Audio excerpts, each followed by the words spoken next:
everybody. How are all of thee? Oh, picture's not very good, is it? Oh, never mind. I think I'm gonna have to invest in a new camera. I think this face forward camera, because I'm obviously on live. Ordinarily, I do the back camera, which I think uh, hasn't got this haze on it. So I apologise for it not being a crystal clear screen. Anywho, you're not here for my videography, are you? You're here for Thailand content, aren't you? And there's lots of Thailand content. There's lots of travel content. But I'm not a travel vlogger. I'm not a Thailand. Even though all my content is about Thailand, so technically I am a Thailand content provider, but I don't fit the mold.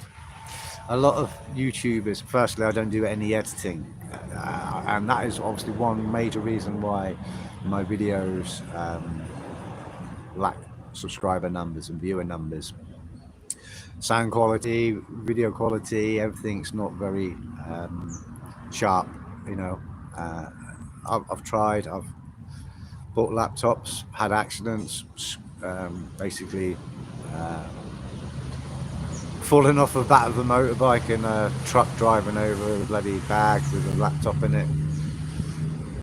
GoPro stopped working, which is neither here or there because without the laptop I can't really use the footage anyway. So yeah, stopped. One GoPro lost, another one was stolen, another one stopped working. Even though it was brand spanking new and only a few months old. Probably just got fried with the heat.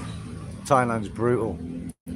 I think having it strapped to the front of the motorbike in the full sun all day just killed it. I think it just fried the circuits. What's a nice BMW that's now coming through here. My favourite colour as well. Look at that. That's an expensive BMW there. Nice colour.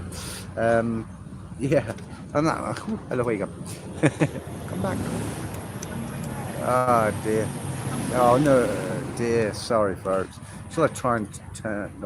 There we go. How's that, folks? You can see me now. So yeah, not doing food vlogging. Not vlogging about, or I'm doing a little bit of, I suppose, a little bit of a review. Sometimes, not always, of where I stay. That's not really a major part of what I do. Because the idea was to do like on the tour, but camping, kind of a little bit of wild camping. But yeah, I wasn't planning on staying in hotels. But rainy season, monsoon, no actual like proper campsites, just like roughing it in fields and things like that. No amenities, no toilets. Yeah, what I did, I stuck it out until I came off the motorbike and aggravated the injuries from the previous accident, and I added to the wounds on top of that. Yeah, camping probably just hygienically wouldn't have been the best thing to be doing whilst I got massive cuts on my ankles and on my hand. It's actually healed very well on my hand. So yeah, travel vlogging and showing hotels. It's not what it's not what I'm about. I'm not pompous. I don't really care. I really don't care where I stay, to be honest with you. I'm sure if I was absolutely loaded, and I had just so much money it didn't matter, then I'd stay in nice places. But I don't really see the point unless if you're staying in the same place for a few days, then yeah, maybe stay somewhere nice. But if you're just staying one night and you're only getting there, if you arrive at like 9, 10, 11 o'clock at night, and you're going to be checking out the next day, does it really matter where you stay? It doesn't matter if it's got food. It doesn't matter if it's got a pool. If literally all you're going to do is sleep, you're paying, potentially paying a shitload of money just to go close your eyes. I'm sorry, I can go close my eyes now. I'm older. wasn't able to do this when I was younger, but now I'm getting to the stage where I'm tired. I can close my eyes and go to sleep, no matter where I am, whatever position. Before, when I was younger, you know, only a few years ago, folks, I just couldn't sleep in a chair. I had to be literally laying down, more so in the like my normal like fetal position to be able to sleep. And if I wasn't in that position, you know, no chance of me sleeping. So even laying, you know, in a chair wasn't not laying down. It's not, you know, unless I was exhausted. But now I'm older, I can sleep, you know, when I'm tired. Whereas before it was like subconsciously, just my brain wouldn't shut off because I'm not in, you know, a comfortable place. Now that doesn't seem to matter so much. So why spend an absolute fortune on expensive hotels? You know, 2,000-3,000 baht for one night. It's not like you're going to take the bed sheets or the pillow home with you. Yes, you might nick the shampoo and conditioner out of the shower. Um, that's expensive shampoo and conditioner, you know. And that's what, when I have spent money on hotels, that's the sort of thing that I do. You know, if there's like tea and coffee still that I haven't used, I'll take whatever's left over. Um, you know, take them, even if I don't really want it, I'll take whatever water's in the fridge just because I paid for it. I must bloody take it, even if I just give it to someone. You know. So yeah, rainy season, because obviously here in Thailand, thought of being cold obviously isn't going to enter your head unless you're obviously up in the hills, mountains somewhere. So you know, sleeping bag, that's element of like keeping warm. It's not a problem. Obviously, what is a problem is monsoon rain. I mean, obviously, we can have massive thunderstorms in the UK, and then the same would obviously happen there if you was, you know, not particularly sheltered. You can probably get some water coming through. So I know there'd be no difference. And obviously here in Thailand, it's a lot warmer. You can get your stuff dry the next day pretty quick and all the rest of it.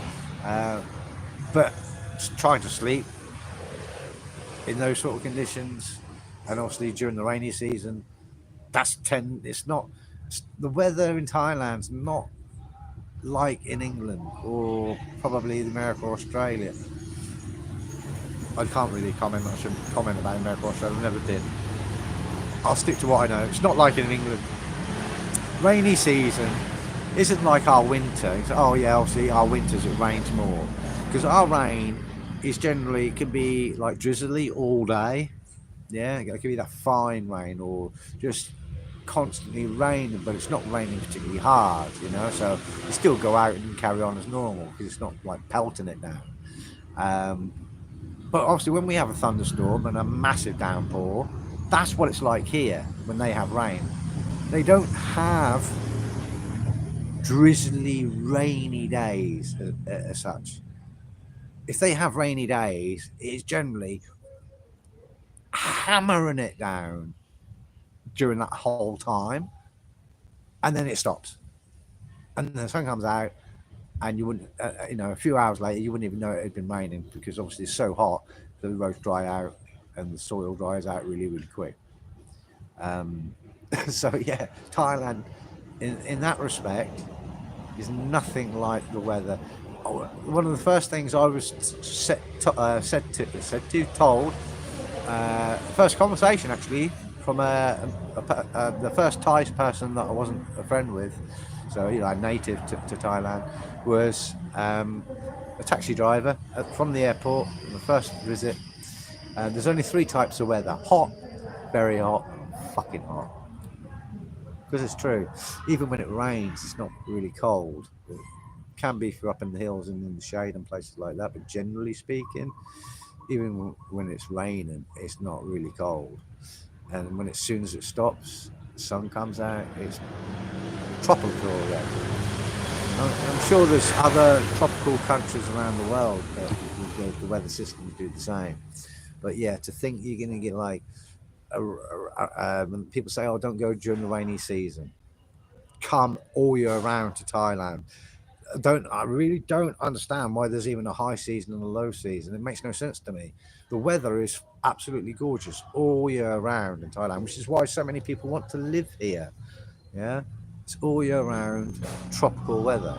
The rainy season does not make it any worse. Not really. In fact, I think it makes the rainy season really, technically, should be the better time to come. The only reason they have an up season and a down season, or low season and high season, as they call it, it's nothing really to do with the tourist numbers. It's to do with the economics of Thailand. So many people in Thailand have land, their family have land, and their neighbours have land. They are, you to comprehend Thailand society, you have to completely forget everything you know from your home country, where owning land is a massive luxury. Here in Thailand, having land is just part and parcel of everyday life. Even the poor have land because it's been given to them, it's been handed down to them for generation to generation to generation. It's not worth much, so there's no point selling it, so they grow rice. The low season is basically the rainy season, or the beginning of the rainy season, should I say, where the families all over the country are planting rice. They can't do that if they're working in Pattaya or Phuket or Bangkok. So they go home, and each family helps their neighbour. So your neighbour will come in and help you, like 10, 20 people, depending on how big your community is, will come to your farm, come to your land, and will spend a day or a few hours, depending on how much rye you have, helping you plant the rice. And I think they replant it as well, because I think I've seen it where fields been like completely rammed with rice, and then they pick it, and I think they put it in bunches, and then they replant it in other fields that haven't had any rice planters at all, and it gives, I assume, the rice more space. So they really pack it in to begin with, thin it out, replant that on, obviously sell it, and this is all done by hand. Most of it is done by hand. Some will do it mechanically, but most of it's done by hand. I think the harvesting is generally where the mechanics come in. But as a rule, most of the planting, the sowing, is done by hand. And it's like,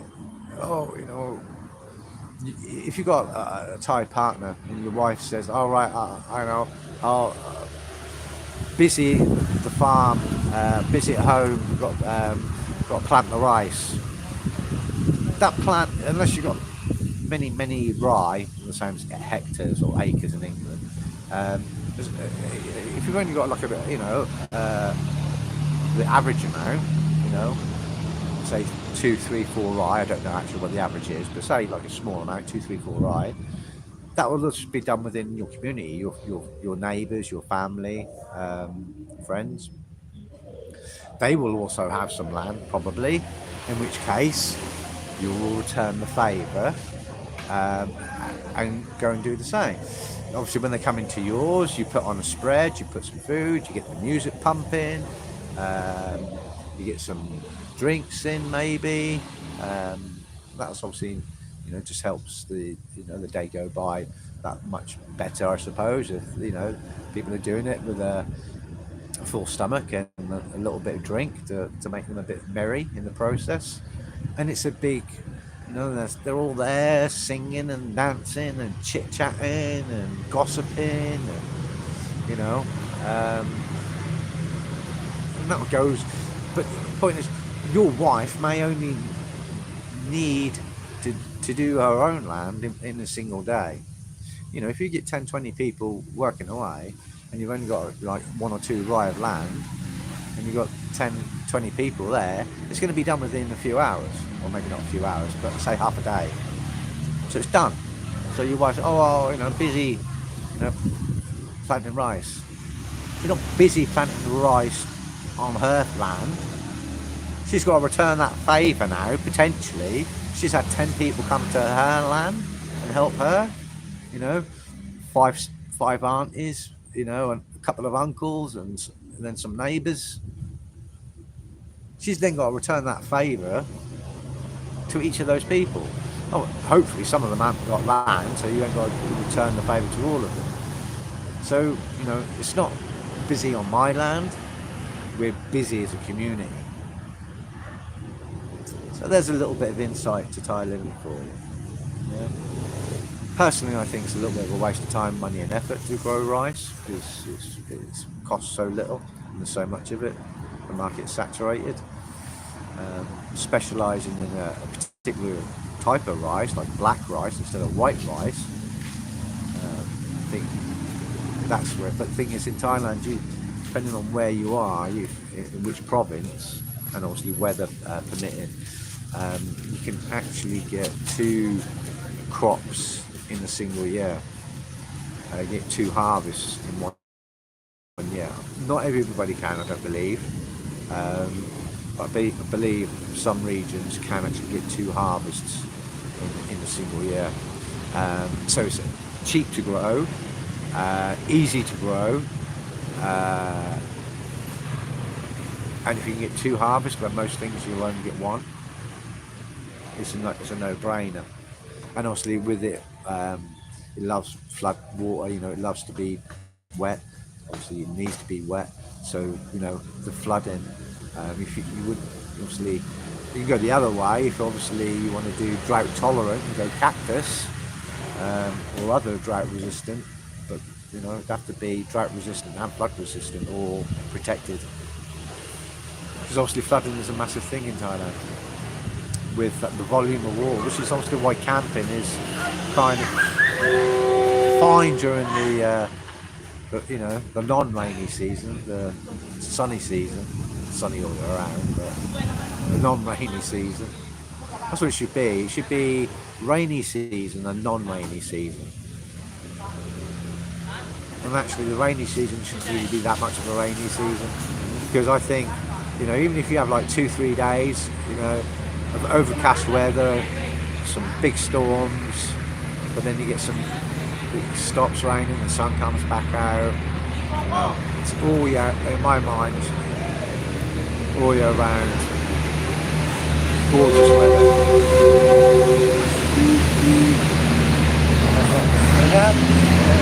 Ready my cap? So yeah, it's all gravy. I'm gonna stop recording now. I think I already said that once before. Yeah. I don't know what direction to take this channel. Doing temple content, as much as I enjoy it,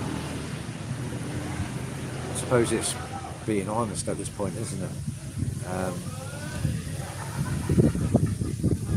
I had dreams of making money from doing YouTube.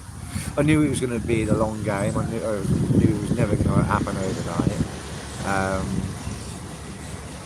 I know obviously the effort needed with editing and all that kind of stuff, I'm lacking. And the viewership isn't obviously anywhere near being monetized, you know, subscribers, to get into the creators side of things, to get paid, to make money. And my mindset, as some of you will know if you've been following me for a while, I started really as a means of basically cloud storage to some extent, to free up memory on my phone, to get it online, and then it's there forever, isn't it? You lose your phone, you lose your content, upload it to YouTube, you've got it forever. So it was a safety net, like the cloud storage, and a way of freeing up the memory on the phone so I could carry on making more content. And obviously it's something to look back on, so it's like a diary, you know. And I didn't really care who was watching. I wasn't doing it with like a grandchildren in mind, although obviously that's, you know, was something I thought about, but it wasn't like, oh yeah, I'll make this to my future grandchildren so they can, you know, see what their granddad used to get up to before they were even, you know, born, sort of thing. Because who knows, I might have grandchildren and die the next late, you know, the very next day even. Um, you know, you just don't know what's around the corner, do you?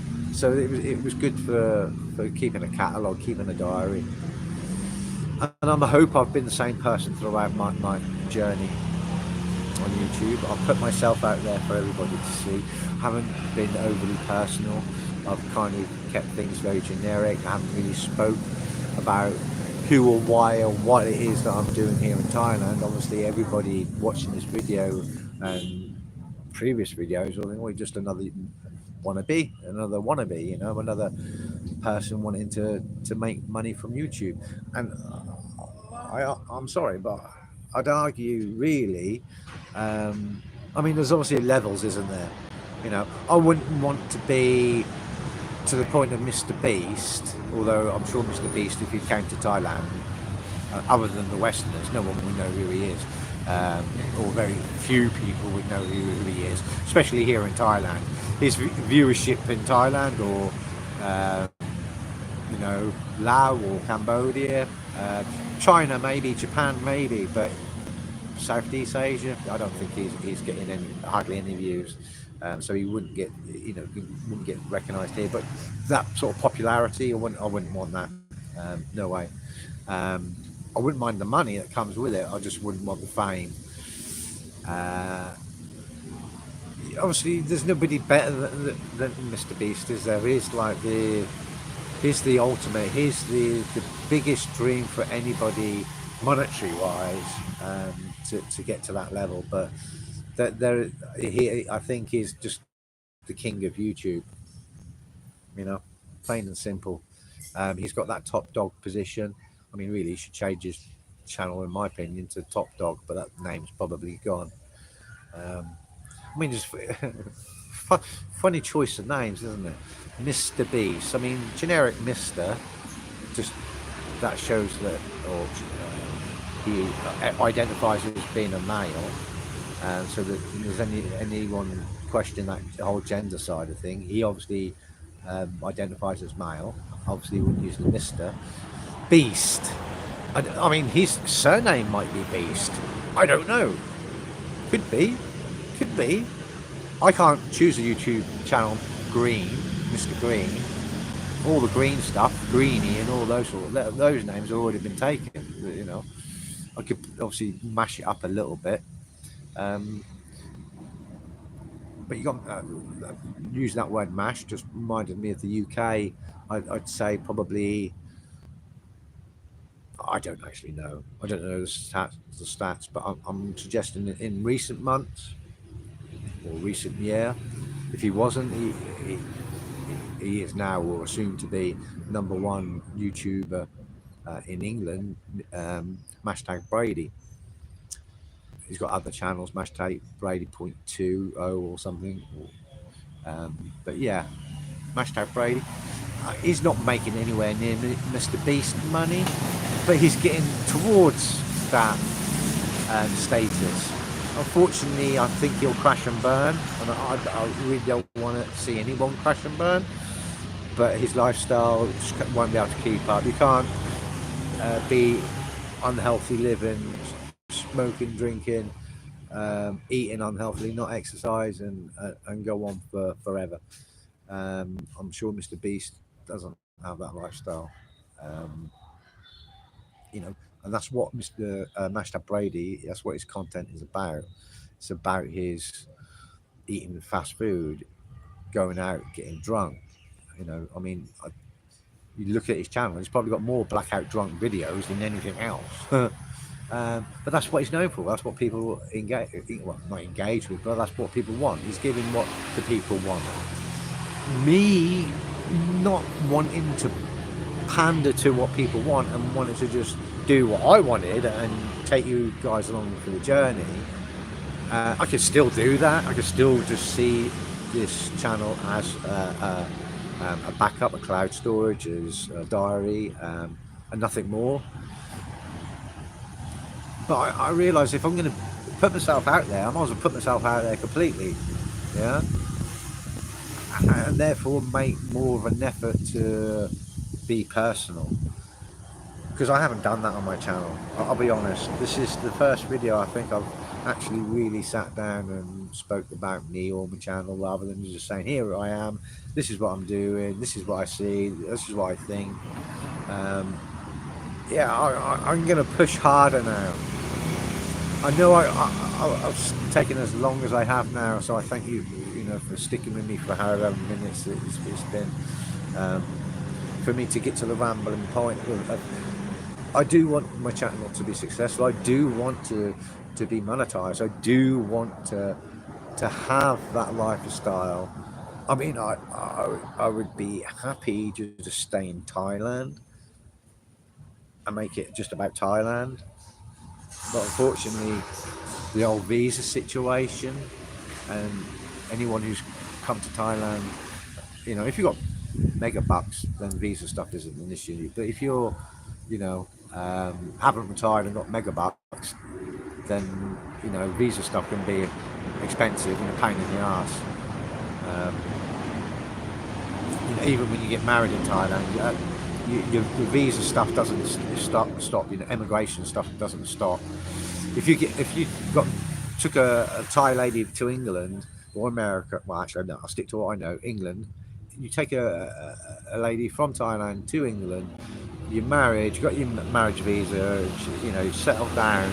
She hasn't got to do 90-day reporting. She hasn't got to prove she's got so much money in the bank or any of that. You just get left to live happily ever after. That doesn't happen here in Thailand.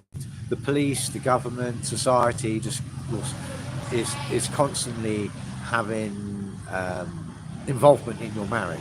It's nothing major. The 90-day reporting, I believe, well, it's just 90-day reporting. You just got to, show up to make sure you're still living in the same place and you haven't killed your wife and she's still alive. And not sure if you have to prove you've got so much money in the bank each time and every time, but I believe so.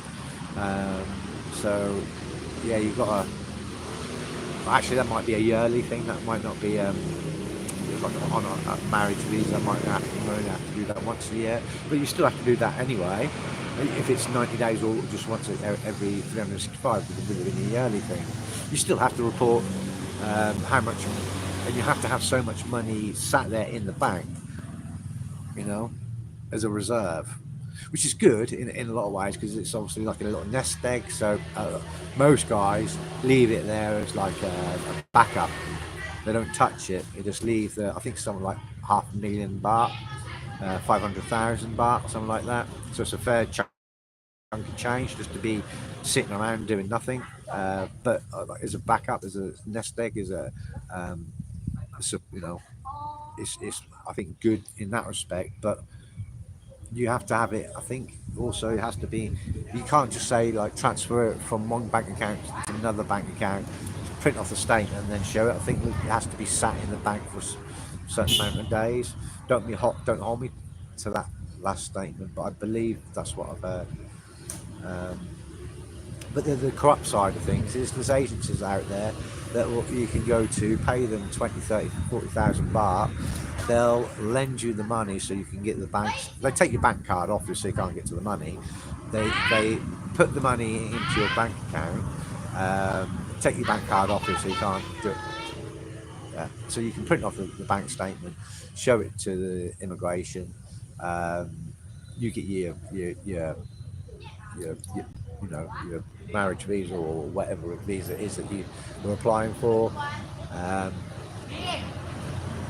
They take the money back, or you give the money back. Obviously, you've paid your 20,000 baht for them helping you to process your application and also to lend you the money to show that you got it in the bank. But you don't need to have that money. But then you're paying 20,000 because technically applying for a visa is the visa cost itself, which is like a couple of 2,000 baht, I imagine, 4,000 baht. I don't know what a marriage visa cost is, but it's a visa price. It's not You don't need to have agency. Your partner should be able to fill in all the paperwork, everything. Shouldn't need anyone to fill in anything for you, especially on a marriage visa. If your education visa, then maybe, perhaps, but you've got Google Translate now, so you can do that. You just pay the visa fee. Obviously, when it's the case that you have to have the money in the bank and you haven't got the money, you're screwed. That's what leads people to go to these agencies. A friend of mine was going to go through an agency and do a retirement visa. I don't know what the amount is that you need in the bank. He didn't have it. He got his pension every month, but he didn't have like a pot of money sat there to show that he's got 400,000 or 500,000 sat in the bank, which you need for that visa. The same with the marriage visa. So he was going to use an agency, and it was like, I think 40,000, 50,000 or something like that. And then they do everything, obviously, but that's it. You won't see that money again. If you save the money up, like 10,000 baht this month, 10,000 baht that month, blah blah blah, 20,000, 30,000, as much as you can, so you get to the point that you can bank that sort of money, have that sort of amount of money saved. Then you'll be saving yourself 20,000 baht a year, because obviously, I said, you have to apply for the visa every year. I know there is more long-term visas, but those visas you still have to leave the country. So then you've got the price of travel and all that to go on top. With the marriage visa, you don't have to leave. You can stay in the country the whole time, I believe. You don't have to exit. Same with the retirement visa. I don't believe you have to exit with that one. The whole visa thing, I could literally talk about forever. I'm not an expert, but I've lived here, spoken to many people. And the rule about going only 2 land borders crossings. My first year, I crossed over 4 times. The second year, last year, 3 times. This year, I've already done the 2, and already at my second one, the first 2 years, no one said it. Oh, actually, that's a lie. One Lao border crossing said, "Oh, you might have trouble," and I said, "Oh, let me worry about it." You stamped me out. I went, no problem. But my last border crossing was my second, the second this year, and it got pulled up, and they basically, "Oh no, last time you have to change visa." That's just her not knowing enough English to be able to articulate what she actually really wants to say or should say. It's just, "Oh, you have to change visa." No, I don't have to change visa. What she should have said is, that's the last time you can come across the border on a tourist visa using the land border. I could jump on an airplane from Vietnam, Laos, Cambodia, flying to Bangkok, and it resets it all, and I'm back golden again. You wouldn't want to try that as a border run, like leave my visa, for example, finishes on the 20th of July. I wouldn't want to cross over into, say, Vientiane, which has an airport, go to the airport the same day or the following day, or even really within the first couple of weeks, and try and come back into Thailand flying into Bangkok, which obviously would be the obvious thing to do. But if you do it quickly, that's when they'll give you more, even though you're not then breaking the rules, because you're doing what they're telling you you're supposed to do, which is to then fly in. Because if you've only literally done it as a border run, gone there, come and flew out, they will still give you a hard time, like questioning you, where you're staying, how much money you got in the bank, what you do, blah blah blah blah blah. Whereas if you used to, like I intend to do when I leave Thailand, well, firstly I'm going to take my motorbike, so that's going to kind of make it impossible to fly my motorbike back into Thailand. So obviously I don't want to be flying back. If I'm going to drive my motorbike in, I want to drive my motorbike back. Obviously, if I take my motorbike, I can leave it in Laos and obviously worry about it at a later date. and just get back into Thailand. But then obviously then my motorbike stranded in Laos. So then when I'm back in Thailand, I'm going to be without my motorbike. Well, the whole point of buying the motorbike was so I could get about. I could leave the motorbike in Thailand, but on the off chance that I am given a hard time returning, I'm guaranteed to be 100% get a headache returning if I go and try and do a land border crossing. They've already told me so. But it's each person, each border officer on the day really is. There's rules. They can't outright just break the rules. They can't say, oh, you can't go to the land border today, and that's your first ever time turning up at the border. Your passport's all in order. There's absolutely no reason. But it says in my passport, it probably says it in the same in most passports. Basically, it's against any government to stop you from travelling whilst you've got your passport. So I should be able to cross your border anywhere in the world, providing obviously you're allowed British passport holders in, to come and go as I please. They put in this 2 land border crossings to encourage people to obviously use the airlines. Otherwise, especially the internal airlines, just wouldn't have enough internal domestic flights to warrant having the bloody airplanes in the airports. And then all the logistics and everything else is all then screwed up because they can't get things around quickly. That needs to be shipped quick. So they want to obviously encourage people to use the airlines, the internal flights, to keep that industry afloat.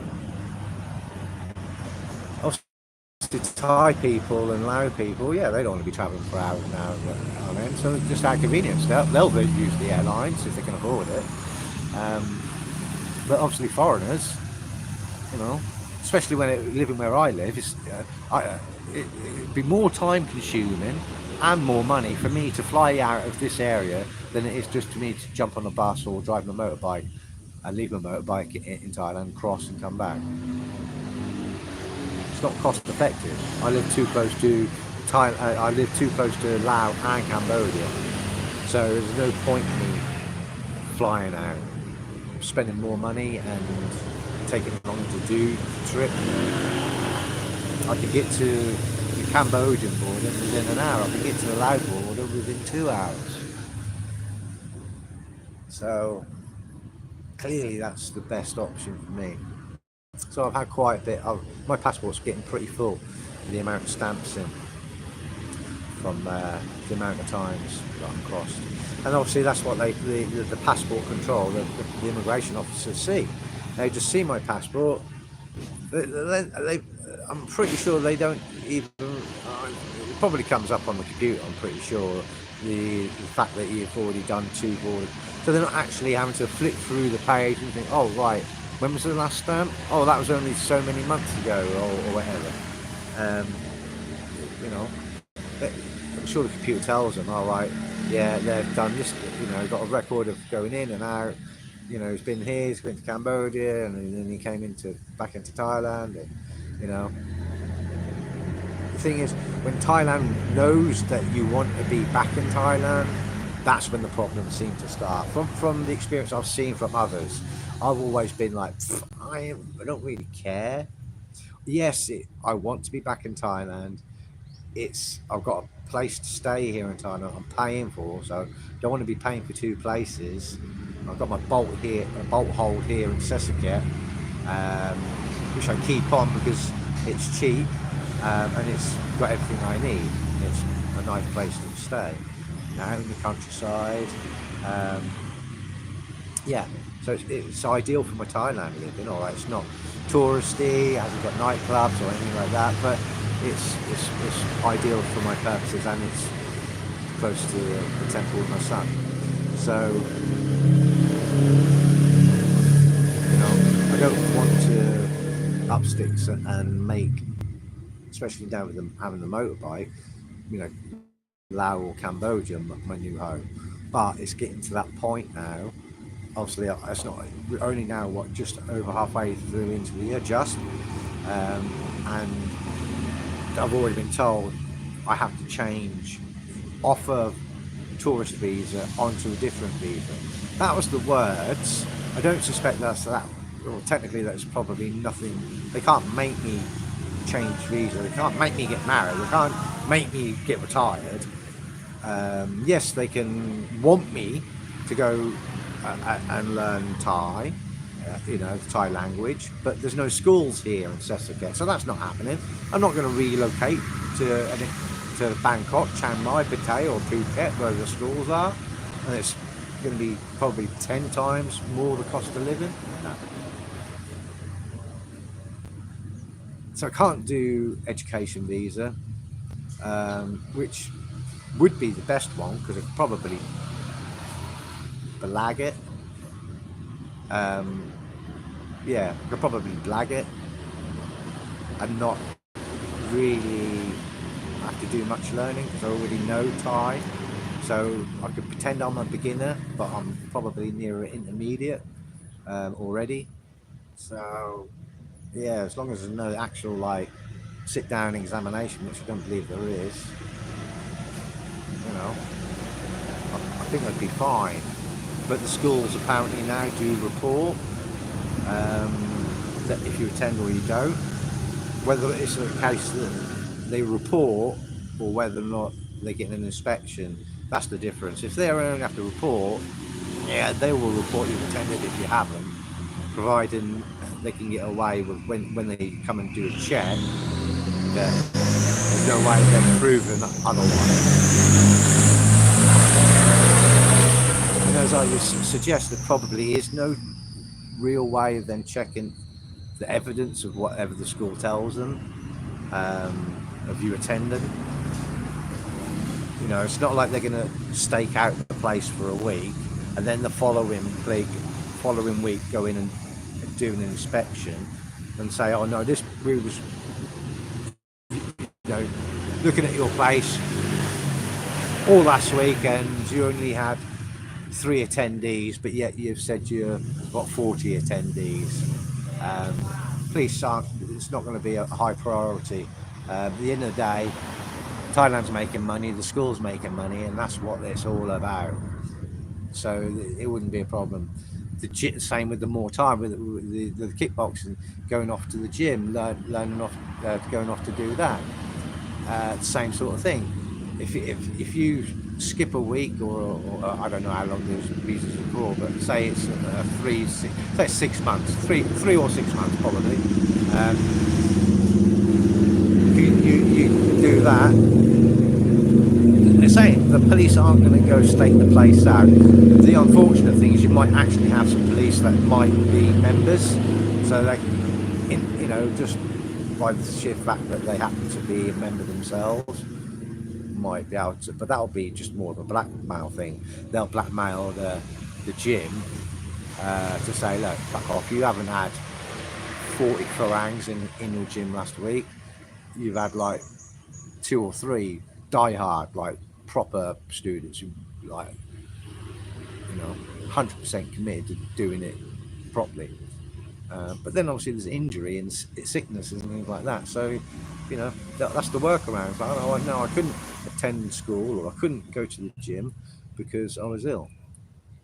The only real kind of issue I think here in Thailand, and even that's a real grey area, is the work side of things. And I think as long as you don't really ruffle too many feathers with that side of things, I don't think anyone really cares too much.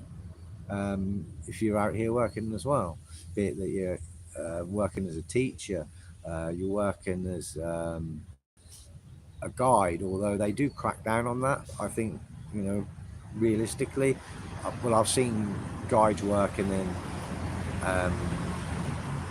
some Westerners working in some of Thailand's biggest tourist attractions that aren't Thai. So clearly that's the major tourist attractions obviously employ them. So they don't care too much about breaking the rules. I'm pretty sure the directors and the people working there know what the rules are. It's just that they have a need for someone to fill that. A Russian-speaking Farang is something that they really need. There's not many Thai people who learn Russian, so there's a real need with the amount of Russians and also Ukrainians here. Having someone who can speak to do the, to be able to do the tours as a guide, it fills that, that void. So that's accepted position that's been filled and known about, and it's clearly not an issue. Working girls, sex industry is illegal here in Thailand, but there's lots of working girls. There's not just the local Thai girls working in the ladies of the night. There's foreigners, African ladies, Indian ladies, Russian ladies, probably even some English and American and Australians. They're probably working more behind the scenes. You don't really see them so much. Like high class places, I would have thought. They wouldn't be working on the streets, put it that way. That's what I mean. And that's obviously the job itself. They're obviously not going to admit to it being a job, obviously, but that profession is illegal. Yet they get taken in by the police all the time, and I can tell you right here, right now, it's a known fact, scam, workaround, whatever you want to call it. I don't know how to put it into words. Basically, when I was in court dealing with my drink driving, there was a lady from Africa who had been pulled in, not for drink driving, but suspected being an overstay. Now, I was told the day before I went into court that I had to have my passport, otherwise I wouldn't be able to go to court and have my hearing with the judge. I was told that, yeah, I needed that, otherwise I'm not going to court. It was absolute bullshit, because when I did go to court, the lady from Africa who spoke to the judge before me, it was a webcam, in this courtroom, the judge spoke English to the African lady, because she didn't speak any Thai. So with the judge's broken English and my understanding of Thai, I knew exactly what it was that she was there for, exactly the dates that they were suggesting, that her visa expired. Her question from the judge, where is your passport, and why haven't you got your passport? It's with friends in Bangkok. I was arrested in Pattaya, so this is a Pattaya court. Pattaya. So yeah, she got fined, I think 3,000 or 3,500. It was the same as my fine, but she paid that and went. That's it. They know she's here illegally, so that's her way. I mean, might even be a bloody good chance that she then had to pay the police, or has been taught or told, right, the police generally most of the time will leave you alone, but on the odd occasion that they have to pull some people in, it's not a big issue. Yeah, what will happen is you'll go to court, say you haven't got your passport, so they can't do you for the overstay because they haven't got the proof, they haven't got your passport. So yeah, they can't prove who you are because you haven't got your passport. But basically you're paying your 3,000 baht to get out of jail. Yeah, get out of jail basically. But the police obviously know that you're lying, so you'll probably have to pay 3,000 or whatever the fine is to the system, yeah, to the court system, which gets fed. I've got no problem paying any fine. It gets put back into, the coffers of the country, to maybe local council or wherever, school, hopefully, education, that stuff, sort of stuff. So it's anyway, or just paying the wages of the police or whoever. Anyway, so but the point is, chances are the way it probably rolls is when she's then out, she has to then give the police a little bit of, right, okay, you're out again, we see. Well, we know you basically shouldn't be. Now I'll take 1,000 baht, yeah, or 500 baht, or whatever it is, 100 baht. I'll leave you alone for a little bit, you know. I won't boik you back in next time. Or maybe they do. Maybe it's something that they do on the regular. Maybe it's like every 6 months, right? Haven't had them in for a while. Let's go grab them. We'll get our 3,000 baht out of them with a fine. She'll stick to the same story. Probably give a different name this time.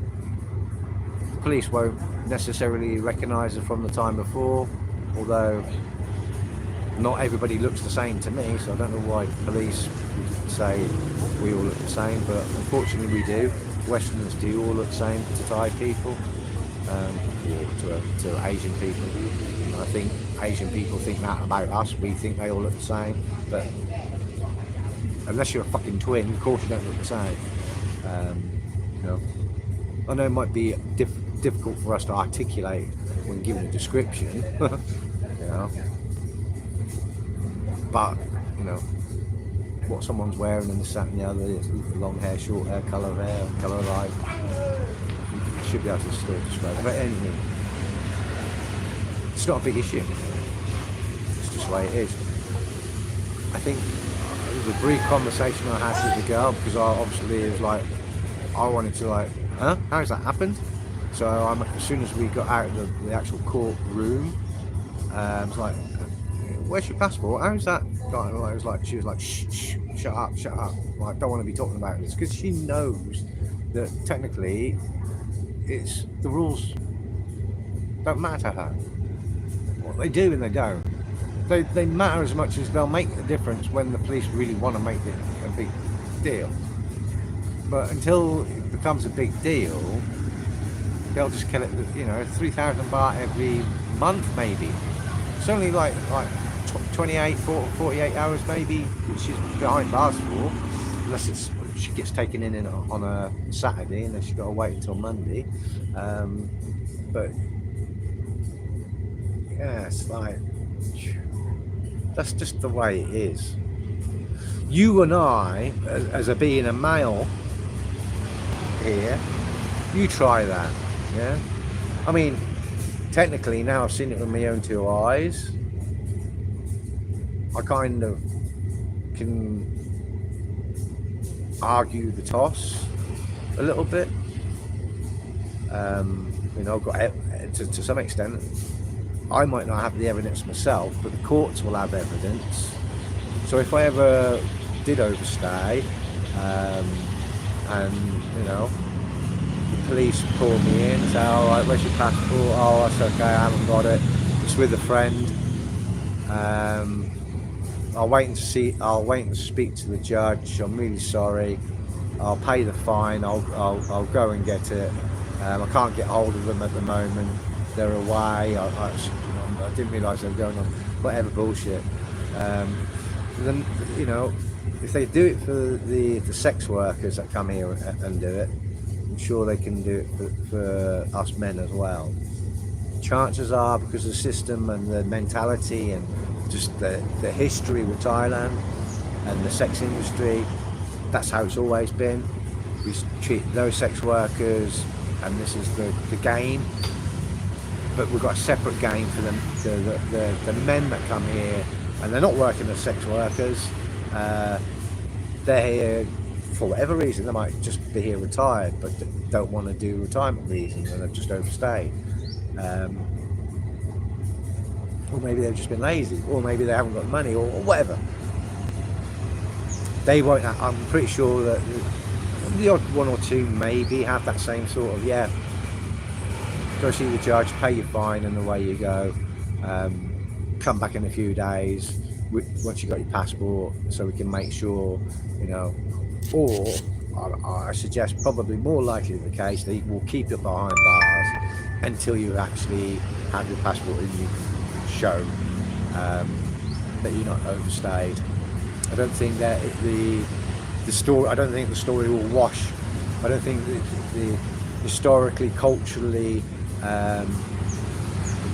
law-wise, clearly the law doesn't matter here in Thailand, because why was the law different? Why was technically the African lady shouldn't have even been in the courtroom when I went to court. She should have still been locked up in the cell until her passport shows up, so she can provide details as to who she is, where she's from, and how long she's been here. And she didn't provide any of that, paid the fine and went. Don't think the same would happen for a man here in Thailand. So there's a double standard. There's lots of double standards. There's the tariff, the price, side of things. So you get discriminated. Thailand is the most discriminative country on the planet. The only thing that they can say they're diverse in is sexuality, with the amount of ladyboys. But there's the only reason there's so many ladyboys is because the ladyboys historically are the ones that go back to the village with money. So why would you, especially if you're erring on the side of maybe being gay anyway, but you're definitely in touch with the female side, very feminine, of course you're just going to go down that way. There'll be no incentive for you not to be more feminine than what you already are. It will just be brought out of you even more, because it'll be more likely that you will have a better life if you go through transgender and have transgender reassignment and all that, because you're tapping into the popularity of the type of people that come to Thailand. You don't have loads of ladies coming here to Thailand, hooking up with escorts and ladies of the night, getting local men and Western men working here in that industry. So there's probably never ever been a male Westerner taken into the police or immigration for suspected working in the sex trade. I very, very, very, very much doubt that's ever happened. But clearly, it's probably a weekly or daily or a monthly event in places like Pattaya, Phuket, Bangkok, Chiang Mai, anywhere where there's lots of tourists. And it's just the go-to. The judge, even though it's a female judge, you might think, the female's judge. No, she ain't gonna put up with any of that sex worker stuff, overstay and all that. She's probably been taught by, she's read the law, but she's been taught by her predecessors or her colleagues, possibly her mother and father, aunts and uncles, grandparents, if they, perhaps were working in law themselves. It's just part and parcel of how things roll here in Thailand. So you'll be discriminated if you got suspected of overstaying. Whereas the lady working on the street in the sex trade, they'll have that same suspicion, which is more than a suspicion, it's probably a guarantee, especially if they've been pulling the same person in for like a couple of years. It's like, hold on, we've got your fingerprints on file. We might have not known who you were the first time we pulled you in, but now after your fingerprints have been on file and we've put you in, we're not falling for that old trick again. You told us it was in Bangkok last time we pulled you in 6 months ago, so then things may start to escalate, but I suspect they probably don't. That's how Thailand will have this. You'll never get hold of it. The record keeping probably doesn't exist to some extent, although you probably have to pull it in from various places to get the entire picture. Thailand has got a history of not just the Westerners, being pulled in, the working girls, the Thai ladies as well. So obviously they'll get pulled in for illegally working in the sex trade, and I'm sure the fine is different. It's probably only a few $100 for them, and this, that, and the other. Slap on the wrist and a criminal record. Don't do it again. So it's more shame than anything. Whereas with a Westerner being pulled in, they don't really care so much because they know that's what Thailand's based on. It's based on the sex industry. So they know that Thailand's got this reputation, and as much as they want to clean it up, they clearly don't do a very good job of it, because you can do that in a day, every day. Just have police patrolling. If you look like a working girl, go arrest her, and if she's giving you trouble, move her on,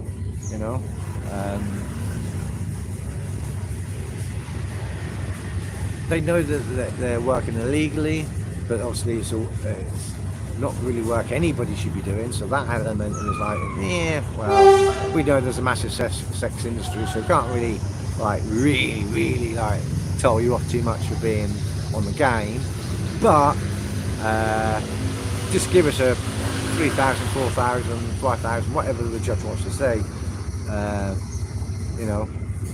Fine. We'll let you go, because we know we're going to bring you in again whenever we want, and we'll then just do the whole process again, whether or not we want to escalate it that next time. Neither here or there really. I suspect it's better for them to just keep it going, have as many, especially Westerners, working. They can capitalise on the overstay aspect of things. Forget the work permit side, just the overstay. And sorry, I just noticed the light slightly on the lens, and just let the girl be a repeat offender, because that amount of money, as long as they've got so many women in, say 100 Westerners working on Beach Road, or in that industry, be it in some sort of club or something, I don't know. Believe it or not, I've never been in any clubs.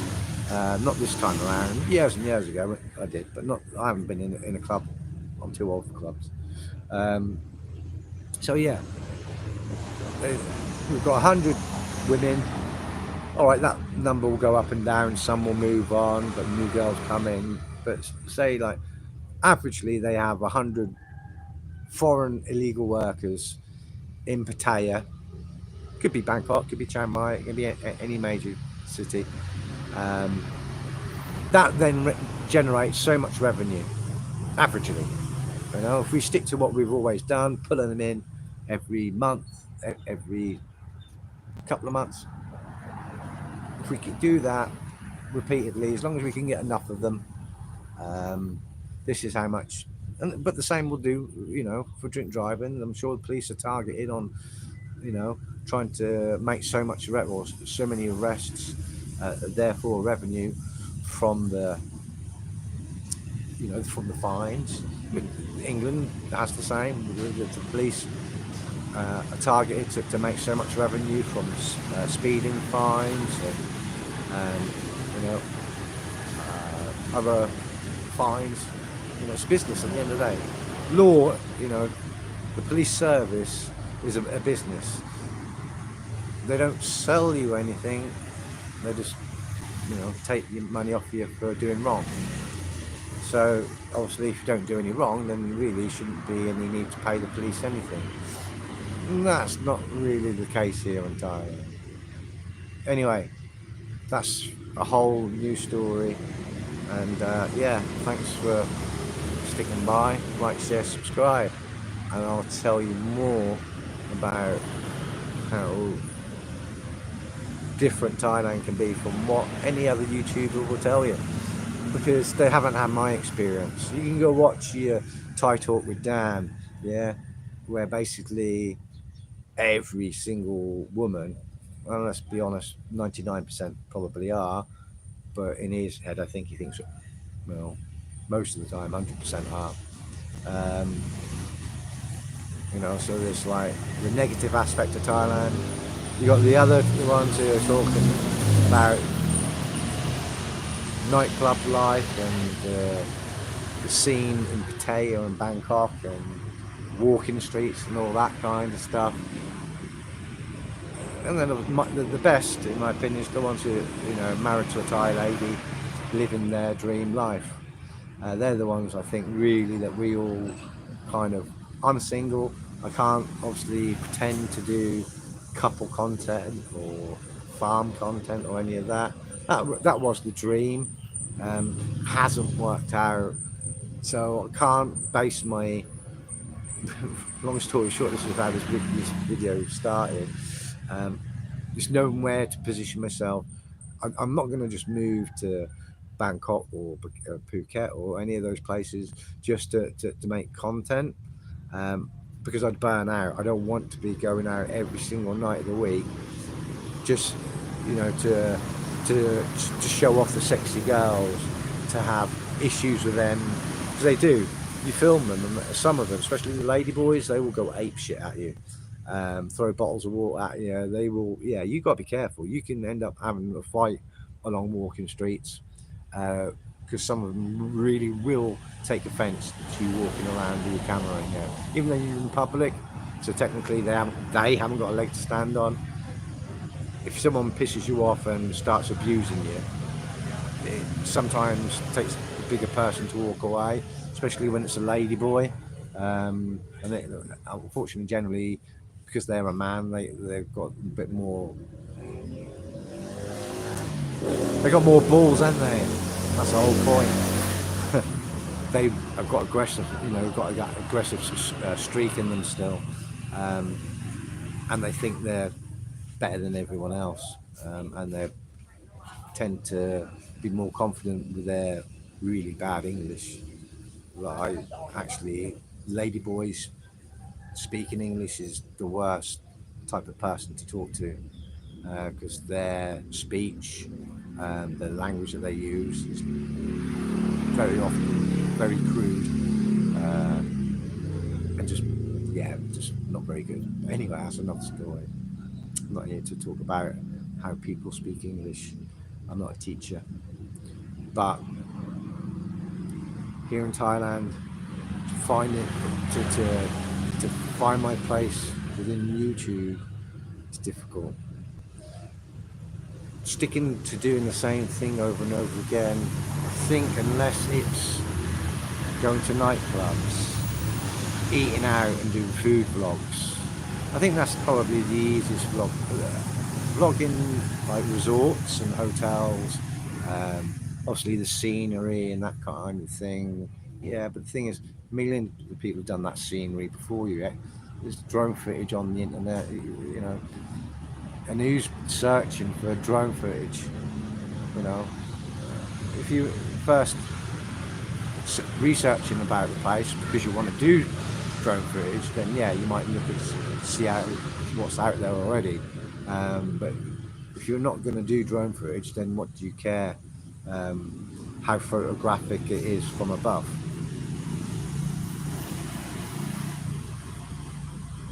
The nightlife aspect, I'm too old for that, and it's all bullshit anyway.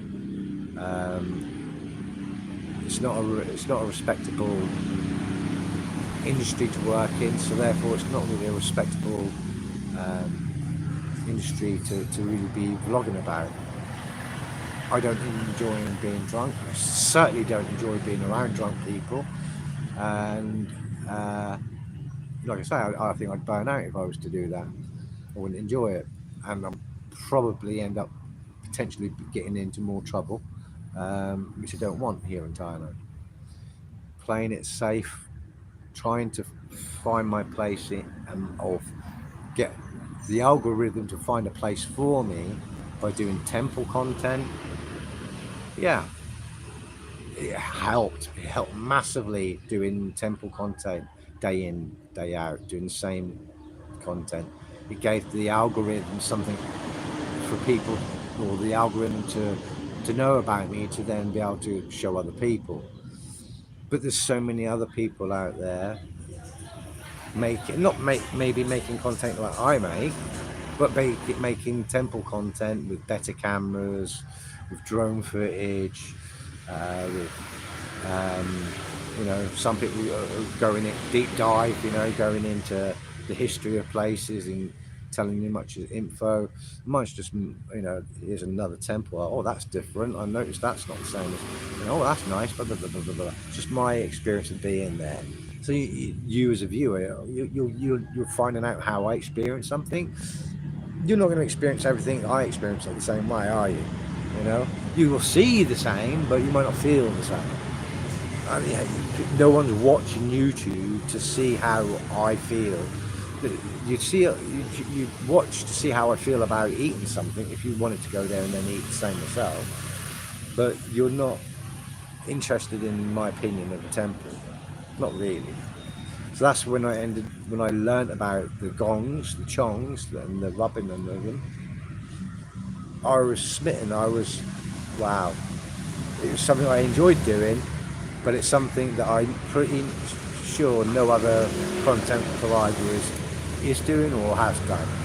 So, but it's, even though I'm now found something to do that the algorithm can repeat and just a time build the channel that way, but I don't think the niche has got enough.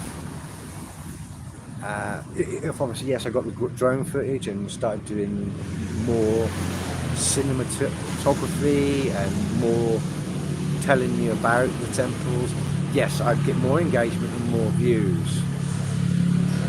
I don't have the money or the resources to do the better, you know, I haven't got a drone, you know, can't do the better quality. I struggle to find out much information about temples. Don't think there generally tends to be much in the way, and the older ones clearly there be history, but the newer ones doesn't seem to be much history, and the old ones, the like really old ones, are generally nothing more than ruins. So other than just saying, oh, this was built in like 200 years ago and now it's a pile of rocks, I don't really much else to show you or tell you, because there's nothing there to point out, because there's nothing there, just a pile of rocks. Whereas obviously the temples that have nice structures and nice, you know, statues of Buddhas and this, that and the other, and they're more touristy, you know, bright colours and this, that and the other, are new. So there's not really nothing much special about them. I don't know how, well, I do actually, the way that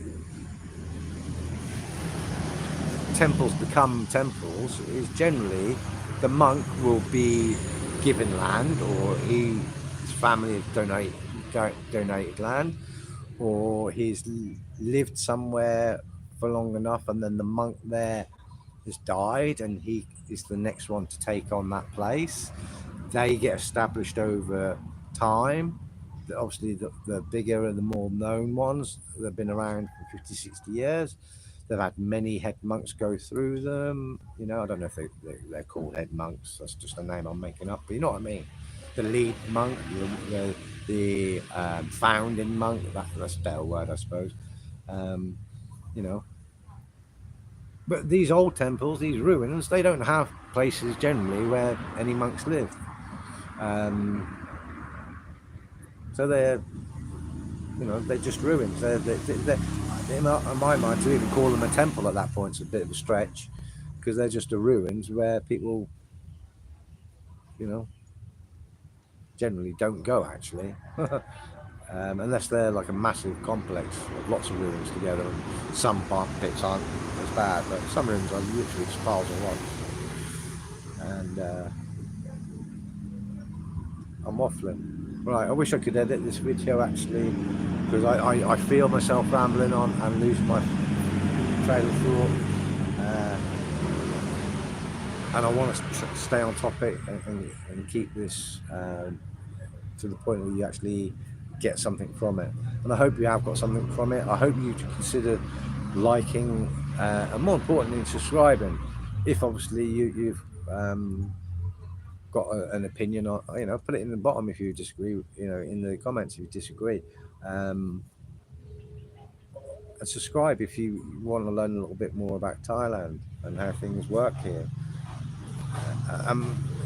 Actually, just want some advice. I mean, I'm like anyone else. I've got, like arseholes. Everybody's got one. That's the same with opinions. Everybody's got one. I'm happy to give you mine. You might not like it. It might not make sense. I'm sure lots of people will disagree.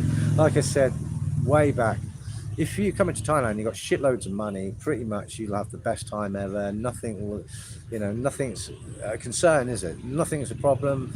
The visa stuff, the immigration stuff's not a problem. Yeah. But if you come in here and you're like myself, you haven't got shitloads of money to just sit back and just do nothing for the rest of your life. You're gonna have to obviously make a living. Now you can either work illegally, unless you're working as a prostitute on one of the walking streets. I highly suggest you don't try that. Unless obviously you're from Africa or somewhere like that, then you got a good chance you can do it for many years. And the same as some of the street sellers. There's some street sellers out there that shouldn't be working as street sellers, food sellers. They shouldn't be selling food, but they just pay the fine and go back to it. Yes, it's obviously a pain in the arse, and it's probably really upsetting for them, but they probably guarantee bank on it happening, so they save XYZ, whatever fine it's going to be, to make sure that when it comes around, and it will come around again, they just pay it and they're off out and just repeat. Unfortunately, we can't do that here. Us men here in Thailand, just don't think it will work. So there you go. Ladies who want to be prostitutes, come here, live your happiest lives until you get old and no one wants you anymore, and no one will pay for it. But if you want to live a life in a tropical country and you don't have much money or any money, and you're reasonably good looking, and obviously you're female, you can have a very nice, well, I wouldn't say nice life, but you could have a life here in Thailand. So you could have, beautiful weather, nice people, nice food, cheaper cost of living, and potentially, if you want to be, romantic, you might get your pretty woman. You might find your Richard Gere in life. I think for a lot of the Thai ladies, especially, that delusion holds true.